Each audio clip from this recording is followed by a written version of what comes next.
So the other day we got another iPhone 14 leak, and these leaks are pretty much focused around the Bezel-Less Design. So this article from Mac Rumors, they stated iPhone 14 Pro Max rumored to feature 20% thinner display bezels. Now I think this is also going to go cycle down to the 13 Pro or the 14 Pro. I've never really seen Apple do one specific thing for the bigger model and not bring it down to the lower model as well, at least for the Pro series. Now they mentioned that Shrimp Apple Pro, I don't know where they come up with these names, that they released these CAD files of what the iPhone 14 Pro Max could essentially look like. It looks more like a 14 Pro, to be honest, but there's two things that kind of stand out to me. One, they're really focusing in on the bezels being thinner. Personally, I don't have a problem with how thin or thick the bezels are right now. I feel like if the bezels go super thin out, if they get, if they touch the bezels or touch the side of the phones too much, there can be some times where, maybe if you're holding it a certain way, the phone can actually, detect that you're clicking it by accident, things like that. Typically iPhones have been pretty good at, not registering touches like that, but it's still one of those things to keep in mind.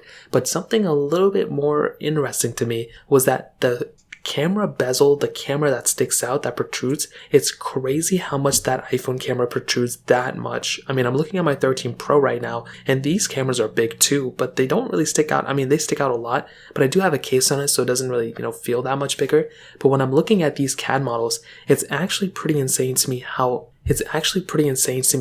crazy these things actually look like in terms of thickness. So I'm not too sure which way Apple's trying to go, and I am curious to see if this will also affect the iPhone 13 series as well. This is something that is kind of a little bit hit or miss in my opinion. When you have something like an iPhone, 13 for example, it's a much thinner, it's not a thinner phone, but it's a much lighter phone. It doesn't feel super thick. With the iPhone 13 Pro, it is a much heavier phone. And when I'm thinking about the 14 Pro and the 14 Pro Maxes, if these iPhones end up being either a little bit thicker, which is fine, but if those camera modules end up being bigger and thicker, as rumors have been suggesting, that is going to be a very heavy and a very, very awkward feeling phone in the hand. And when you match that with the bezels being a little bit thinner, I mean, I don't know if it's going to be the most comfortable feeling phone in the world. Let's just put it that way. Now, there's also been rumors stating that, they may keep the prices the same. I really think they're probably going to end up keeping the base models the same, but they're probably going to end up adding that Max model and taking out that mini model.